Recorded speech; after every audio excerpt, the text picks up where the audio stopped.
नमस्कार विद्यार्थियों। आज हम इतिहास के साधन के अंतर्गत तीसरा मुद्दा मौखिक साधन के बारे में देखेंगे। मौखिक साधन के अंतर्गत ओवी, जो कि चक्की का गीत होता है, लोकगीत और लोक कथा, इन सब का समावेश होता है। यह जो है लिखित नहीं होता है, इसका रचयिता जो है अज्ञात होता है, हमें नहीं पता होता है कि किसने लिखा है। यह पीढ़ी दर पीढ़ी एक दूसरे को पहुंचाया जाता है। जैसे आपके दादा दादी को आपके परदादा परदादी ने जो कहानी सुनाई होगी, वो आपके दादा दादी आपके माता पिता को सुनाए, आपके माता पिता आपको सुनाए और आप आगे आने वाली पीढ़ी को सुनाए। तो ये इस तरह से संरक्षित रखा जाता है।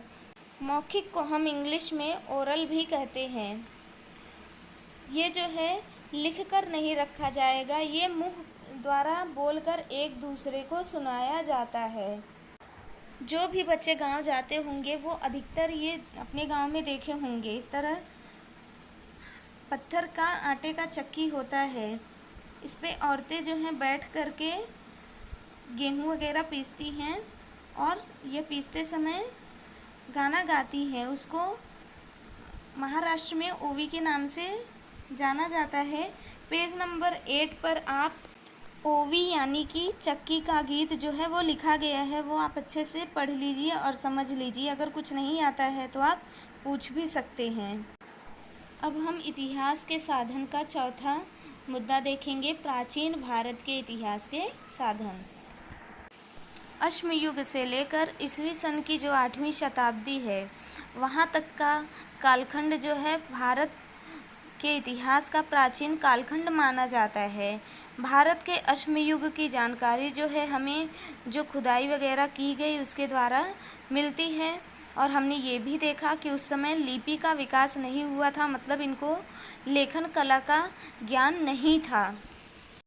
ईसा पूर्व 1500 के बाद का जो समय है, प्राचीन भारत का इतिहास, इसकी जानकारी हमें वैदिक साहित्य द्वारा मिलती है।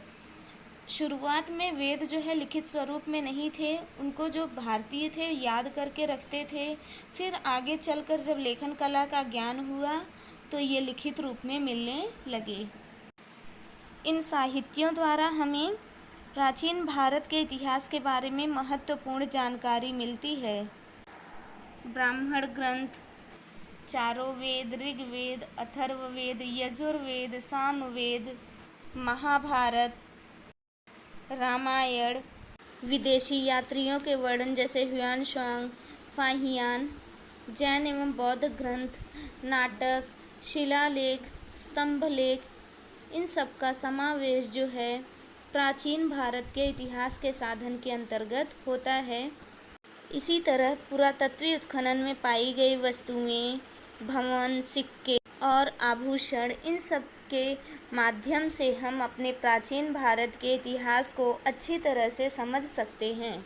अब हम इतिहास के साधन का 5वां मुद्दा देखेंगे, इतिहास से लेखन के प्रति सावधानी। इसमें हम ये देखेंगे कि लेखन करते समय जो इतिहासकार होते हैं उनको किस प्रकार की सावधानी बरतनी पड़ती है।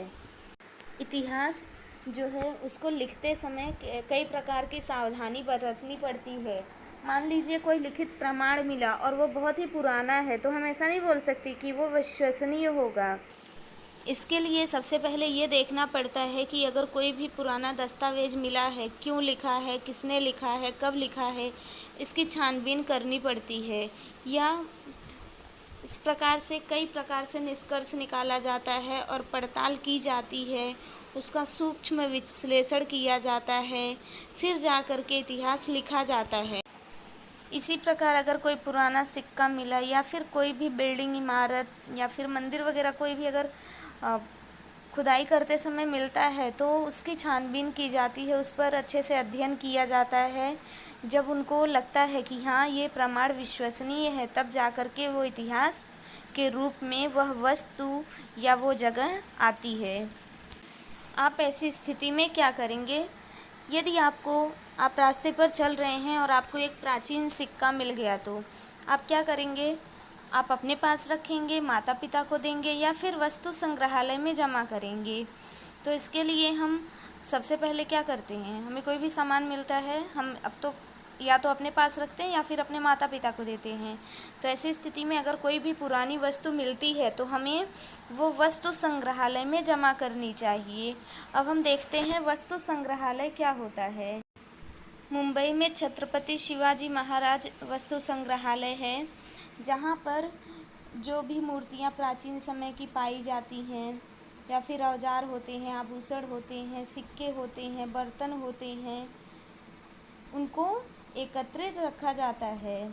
और वहाँ पर बहुत सारे लोग जो हैं प्राचीन समय के बारे में जिनको भी जानने में रुचि होती है वे जाते हैं और देखते हैं।